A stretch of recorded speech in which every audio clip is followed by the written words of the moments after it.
أهلا بحضراتكم. هنكمل كلام النهاردة عن العدوى الفيروسية. النوع التاني المشهور والمنتشر جدا من الفيروسات اللي بيصيب الجلد هو فيروس الهربس.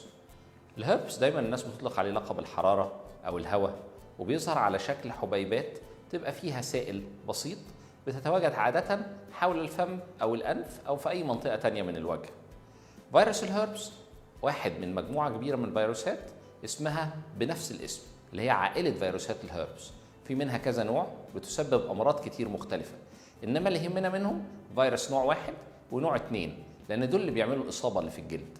فيروس الهربس بيجي عادة مع عدوى دور برد، بيبقى دي أعراضه في الأول، ممكن يبقى مصاحب بارتفاع في الحرارة، إنما غالبا في 90% من الناس بيعدي أول مرة بدون أي أعراض خالص، وبعد كده كل ما المناعة تبتدي تقل نتيجة أي سبب، قد يكون توتر، قد يكون دور برد، قد يكون الدورة الشهرية عند الإناث، ممكن في الوقت ده تلاقي الفيروس ابتدى يزيد ويظهر.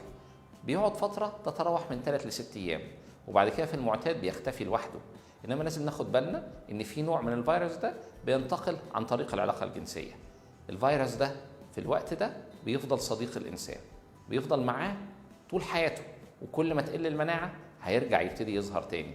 عشان كده لازم ناخد بالنا أي خدش في سطح الجلد، أي حبوب يبتدي يكون فيها مادة سائلة، لازم ناخد بالنا منها، لازم نعرفها، لازم نسأل الطبيب نفهم ده عبارة عن إيه، طرق العدوى هتبقى عاملة إزاي، علشان العلاج من الهربس في وقته وقت الإصابة ممكن، إنما السيطرة عليه طول الحياة بتبقى محتاجة خطة علاجية طويلة لمدة عدة أشهر ومعلومات نعرفها عشان نقدر نعيش حياتنا بطريقة سليمة ونتجنب إن احنا ننشر العدوى عند الآخرين.